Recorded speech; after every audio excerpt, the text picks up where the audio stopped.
Quante volte avete percorso le mie calli, attraversato i miei ponti, vi siete incantati guardando i miei riflessi. Ma la mia storia non si limita all'evoluzione di questo particolare agglomerato di isole.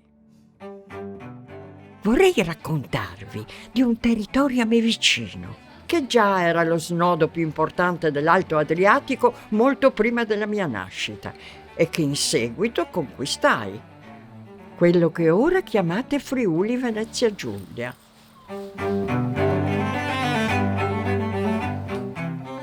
Vi porterò a Grado e Aquileia, che avevano sviluppato le rotte commerciali d'Oriente ben prima della mia comparsa.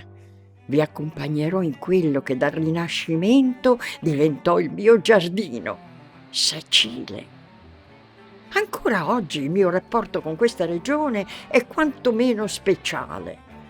L'Accademia di Belle Arti ha portato i suoi studenti nelle cave di Aurisina, da dove veniva la pietra prima che andassi a prenderla in Istria.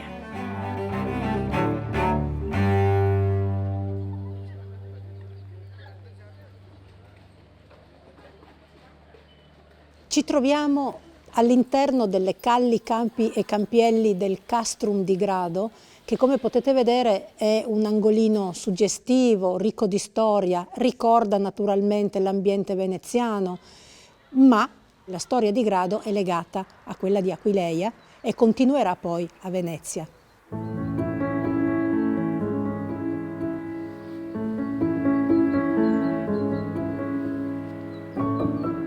Di Aquileia abbiamo diversi scavi, abbiamo 2 bei musei archeologici, sappiamo da Tito Livio che viene ufficialmente colonizzata nel 181 a.C. in Agro Gallorum.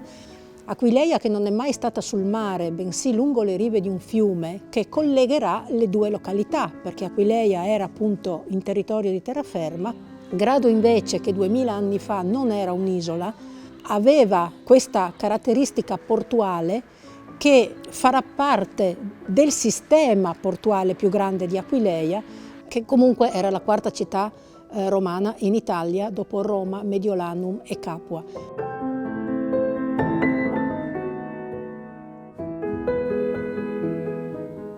Perché si forma il castrum? È una fortezza in pratica che ha mantenuto una forma quasi perfettamente rettangolare. Non sappiamo neanche di preciso quante porte ci potevano essere. I nomi di 3 calli riportano nomi di porte. Abbiamo Calle Porta Piccola, Campo Porta Nova, Campiello Porta Grande.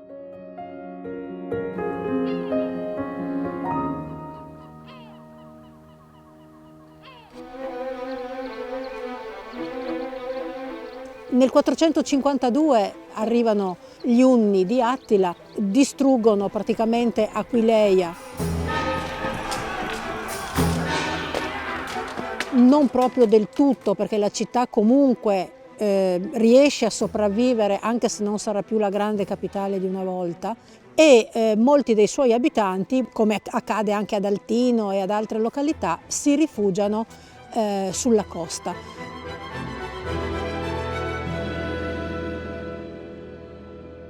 Circa un secolo dopo, un altro grande evento caratterizzerà poi la storia del Friuli, quindi la terraferma, e sto parlando dell'arrivo di Alboino con i Longobardi, e faranno di Cividale la loro prima capitale, creando così una sorta di suddivisione del nostro territorio in 2 si può dire forse anche pianeti completamente diversi, longobardo sulla terraferma, bizantino sulla costa, tant'è che sarà proprio il patriarca di Grado a convocare una sorta di consiglio ad Eraclea, dove verrà eletto il primo doge di Venezia nel 697, Paoluccio Anafesto.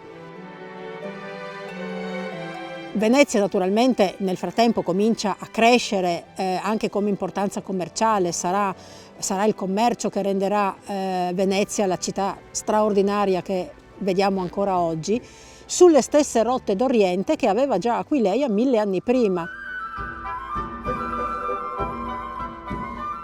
Nel 840 Venezia verrà ufficialmente riconosciuta con un documento che si chiama Pactum Lotarii come la capitale dei Veneti, con un elenco di località che costituiranno questo primo nucleo, guarda caso Grado inclusa. Perché?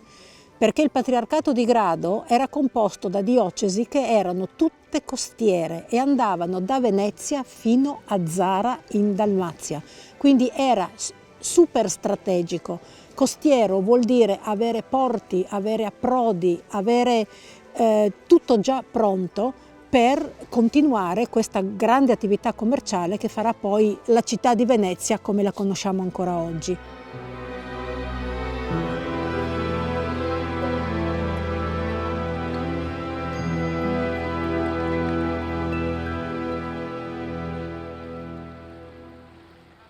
Sapete che il mio simbolo, il leone di San Marco, deriva da un'azione a dir poco audace. I miei cittadini si recarono ad Alessandria e rubarono le reliquie di Marco, che divenne perciò il mio santo patrono. A Grado invece il culto del santo era esistito già in epoca paleocristiana. San Marco era un ebreo levita nato in un villaggio della Cirenaica e, come dice nel suo Vangelo, era di circa 20 anni più giovane di Gesù. Colui che istituirà la chiesa ecclesia, la comunità di Alessandria in Egitto. E come arriva Giovanni Marco, poi San Marco, uno dei 4 evangelisti, qui da noi? San Marco viaggiava molto, soprattutto nel Mediterraneo orientale, con un parente, forse uno zio, che si chiamava San Barnaba. Secondo le fonti di Alessandria, lui sarebbe stato effettivamente da noi 2 volte, tra il 61 e il 68, anno in cui poi è morto a 58 anni. Sbarcando nei pressi di Aquileia, avrebbe evangelizzato e cristianizzato, portando per primo il cristianesimo ad Aquileia, insieme ai suoi 2 discepoli, i santi Ermagora e Fortunato, che sono i santi patroni di Grado, Aquileia, Udine, di altre località e anche di tutta la regione.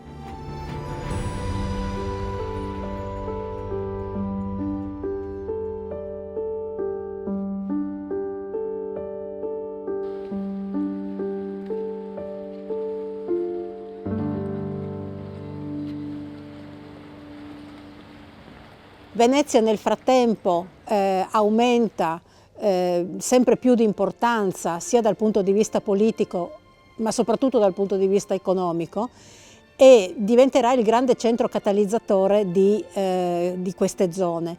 Alle mie spalle potete già vedere le 2 importanti basiliche paleocristiane che si trovano a Grado. La più piccola e la più antica è la Basilica di Santa Maria detta delle Grazie. Qui a Grado è conosciuta come la Chiesa delle Femmine, la Chiesa delle Donne, costruita forse già a fine IV secolo ad opera del vescovo Cromazio di Aquileia, ma soprattutto il Duomo, dedicato a Santa Eufemia e consacrato dal grande patriarca Elia, che era greco, il 3 novembre del 579. Siamo verso la fine del VI secolo.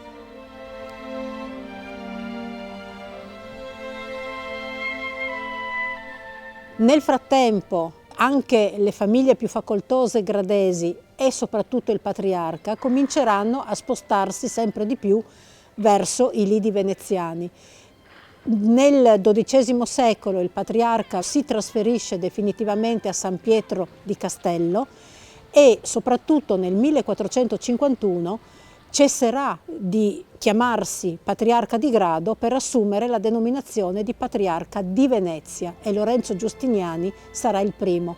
E da lì a poco verrà mandato come dono alla città quella statua che vedete in cima al campanile, l'Anzolo come si chiama qui a Grado, che era stata fusa a Venezia nel 400 e tutti i documenti parlano di San Michele, San Michele.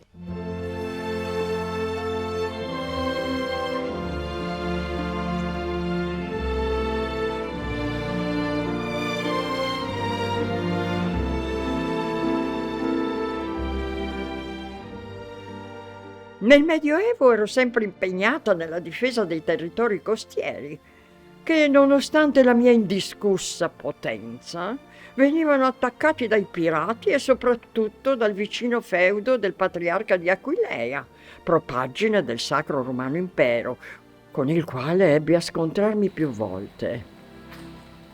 Dopo il saccheggio di Grado del 1024 ci fu anche l'annessione del comune di Sacile nel 1077. I sacilesi non sentirono mai l'appartenenza all'impero, anzi nel 1411 firmarono un patto col mio senato che sancì la loro fedeltà alla mia repubblica.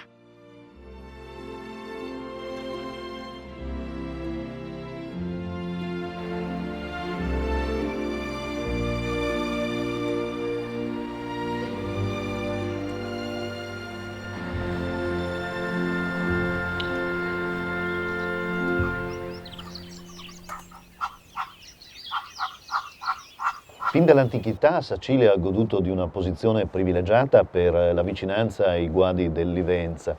Certamente nell'epoca medievale, che ha sfruttato molto questa sua posizione, tanto da poter ricevere dal patriarca il diritto di borghesia, che le valse l'opportunità di godere di liberi statuti che la resero una città indipendente per molti secoli.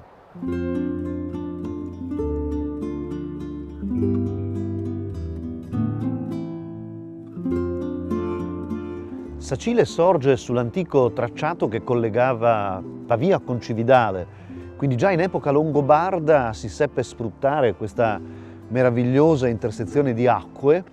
I Longobardi riuscirono a creare una sorta di canalizzazione che difendeva la città dal resto del territorio. Certamente fu in epoca medievale e poi moderna il momento di massimo splendore, quando la città venne attraversata da un canale di reti idriche che facevano azionare le pale dei mulini, magli e poi macine e opifici che resero la città straordinariamente fervida e particolarmente ricca, tanto da attirare molte famiglie mercantili un po' da tutto il territorio anche dell'entroterra. Passeggiare per Sacile è come passeggiare per le calli veneziane, ancora si possono notare davanti alle porte delle case i punti barca e l'uscio che coincide con l'approdo.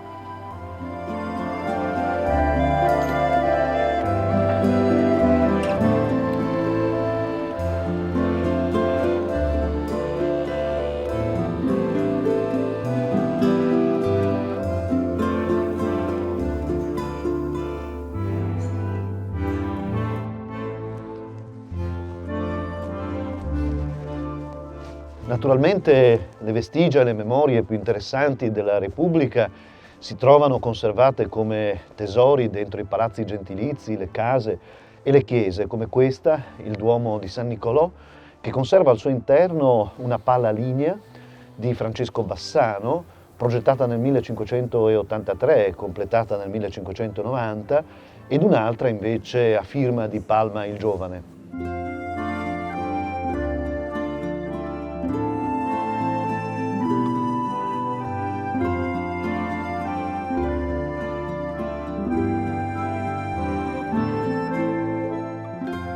Il campanile così alto svetta nel cielo di Sacile e ricorda il campanile di Piazza San Marco. D'altronde i legami continuano ad essere molto forti. La diocesi di riferimento qui non è quella di Pordenone, ma è quella di Vittorio Veneto, e qui tra le vie di Sacile non si parla la lingua friulana, ma si continua a parlare il dialetto di origine veneziana. Sempre nel Duomo è conservata una lapide interessante, ricorda che qui a Sacile morì il figlio di Murad II, il sultano della sublime porta di Istanbul. Questo sta a significare che la piazza di Sacile era una piazza molto importante, tanto da attirare famiglie gentilizie, patrizie ed importanti. Tra queste ovviamente un armatore molto importante ed era un mercante della Serenissima Repubblica di Venezia.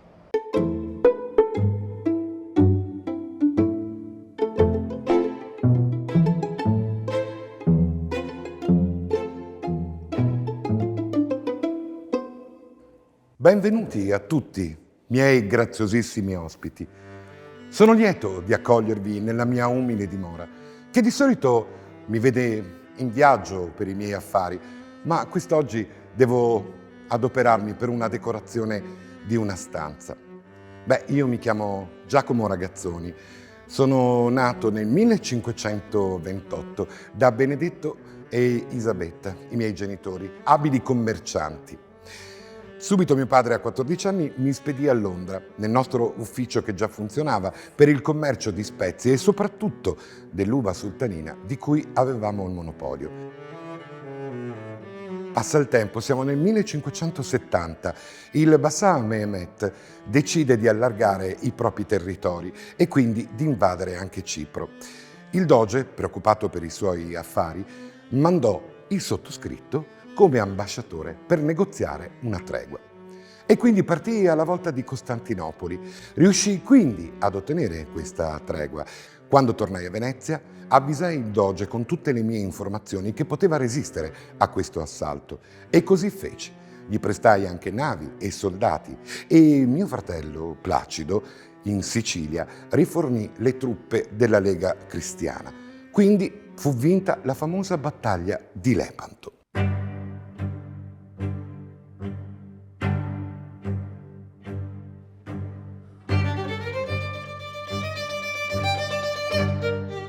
Il doge decise di ricompensarci donandoci il feudo di Santo Dorico e quindi anche l'anello e un'investitura a conte. Era il 1577. Questi sontuosi affreschi erano molto graditi alle maestranze e ai grandi uomini delle famiglie più ragguardevoli di Venezia.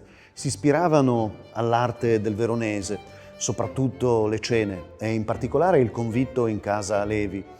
Un'opera per la quale il maestro ebbe sospetto di eresia. Era destinata alla grande Basilica dei Santi Giovanni e Paolo e attualmente è visitabile alle gallerie dell'Accademia. Ero al corrente anch'io di alcune di queste voci, seppur non fossi quasi mai a Venezia. Però mi recai nella bottega del Veronese per cercare un giovane pittore che potesse dare vita agli affreschi e narrare la mia storia. Lo trovai. Si chiamava Francesco Montemezzano.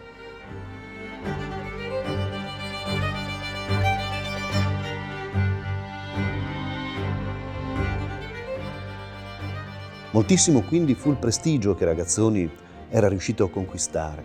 Purtroppo però gli eredi non furono in grado di gestire ciò che era stato costruito e una delle famiglie più potenti di Sacile si dissolse in un attimo. La città continuò però nel 600 e nel 700 ad essere centro di commercio e dimora di famiglie nobiliari che decorarono i propri palazzi, portando ancora una volta, qui in Friuli, lo splendore della Serenissima. Uno degli esempi più raffinati è Palazzo Ovio Gobbi, con i suoi affreschi di scuola veneziana barocca in stile tiepolesco e alcuni dipinti attribuibili a Fabio Canal.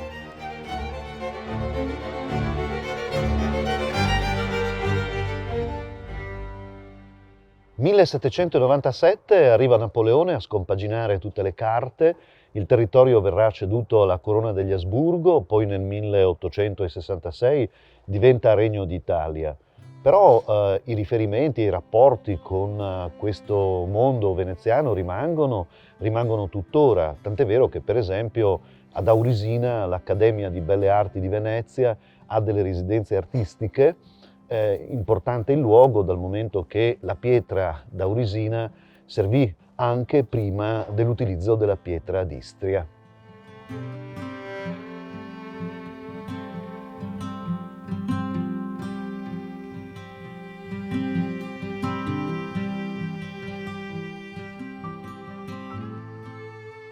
Come è noto, le cave di pietra d'Aurisina sono state sfruttate in maniera intensiva durante l'età romana, però non sappiamo esattamente quando l'utilizzo di queste cave è stato interrotto.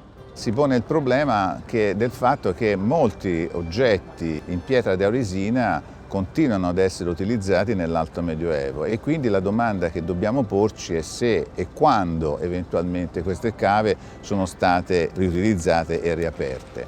Un fenomeno che ci aiuta a contestualizzare questo tipo di problema è quello dei sarcofagi e delle vere da pozzo.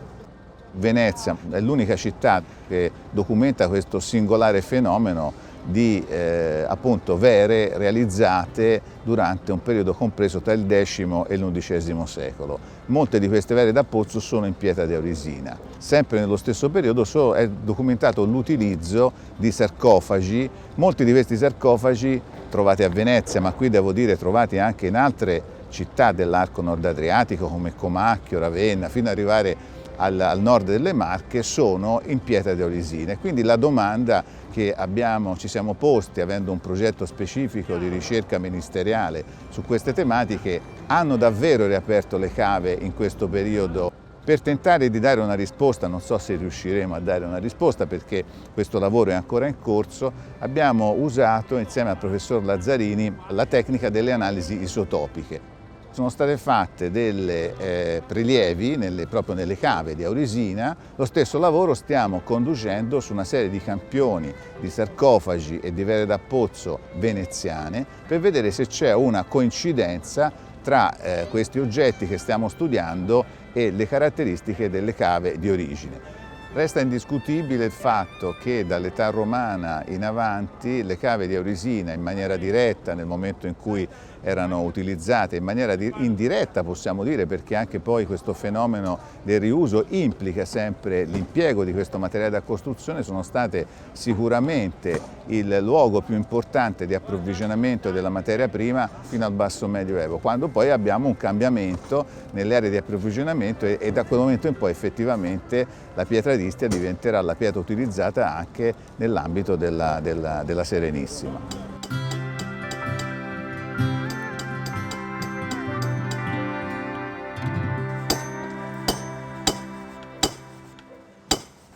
Quando sei vicino alla forma non lavori più in questo modo sotto la forma, andando verso la forma, ma lavori dall'alto andando verso il basso, no? Poi mi metto sempre dalla parte della forma per lavorare esternamente, no? Allora cominci a scavare attorno alla forma e a liberarla. Siamo all'Accademia di Belle Arti di Venezia, diciamo questo è il cortile adiacente alle aule di scultura e ai laboratori di scultura e in genere qui all'esterno facciamo marmo. Oggi è una giornata particolarmente fredda, ma insomma vedo che gli studenti sono comunque motivati e se possono portano avanti insomma, i loro progetti anche sul marmo e sulla pietra.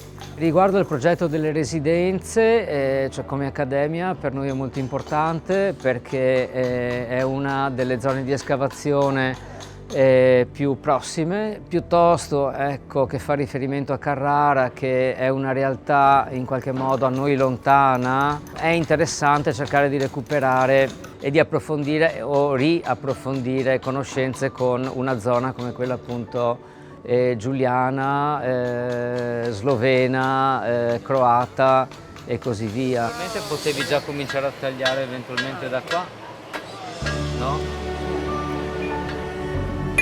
Sì, a sto punto inizia già. L'Accademia di Belle Arti di Venezia tradizionalmente ha un bacino di utenza che è triregionale, perché l'Accademia statale è storica da molto tempo, dal 1750. Le relazioni con il Friuli sono fondamentali perché una componente dei nostri studenti, una significativa componente dei nostri studenti proviene dal Friuli Venezia Giulia. Questo è in continuità con la storia stessa dell'istituzione e il suo irradiarsi nel territorio limitrofo. Quest'anno ci sono state 4 studentesse di scultura dell'Accademia che hanno partecipato alle residenze. Sono esperienze eccezionali per noi, in quanto qui all'Accademia non riusciamo a lavorare su grandi formati, mentre lì ad Aurisina, insomma, hanno potuto usufruire di blocchi sicuramente di dimensione superiore rispetto alle possibilità che ci sono qui. Di ogni pezzo.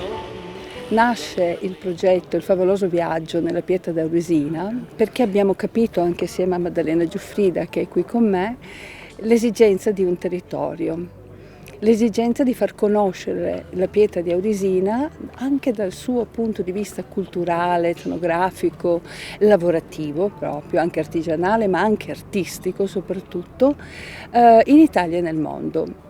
Venezia ha un ruolo centrale anche per quanto riguarda il contemporaneo in particolare, quindi l'arte contemporanea, e quindi aver potuto avere la collaborazione dell'Accademia d'Arte di Venezia è stato per noi una spinta fondamentale, no? Proprio dal punto di vista culturale, che si unisce poi in maniera transfrontaliera con la Scuola di Scultura di Cesana.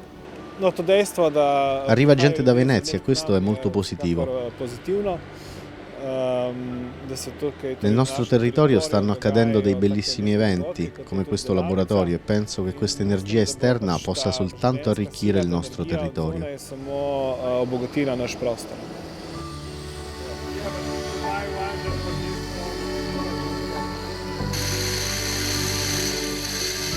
Già il terzo anno che si sviluppa questo progetto, il primo anno siamo stati invitati come scultori professionisti, abbiamo realizzato un'opera e insieme a noi c'era un ragazzo che ha fatto sì che poi questo progetto diventasse proprio più puntato alla propensione di invitare non artisti affermati ma ragazzi dell'Accademia. Molti ragazzi sono dalla parte del Veneto, quindi si confrontano con i ragazzi del territorio, quindi anche sloveni. Ed ecco che lì si innesca questo meccanismo di reale confronto e comprensione verso l'altro. È già il secondo anno che collaboriamo con questo progetto. Visto il successo dell'anno scorso e visto l'inizio molto positivo, sono convinto che gli studenti faranno un buon lavoro.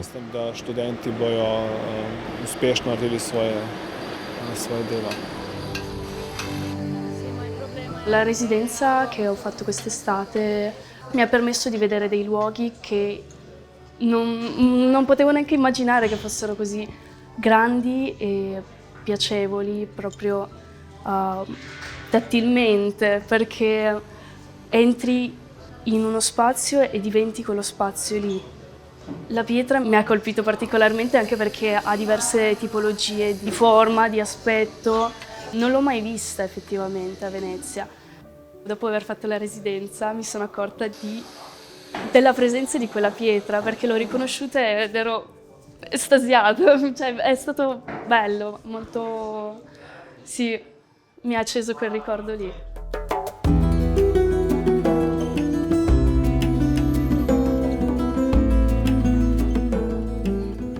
Sono innumerevoli le impronte storiche e culturali che testimoniano i continui scambi tra noi intercorsi.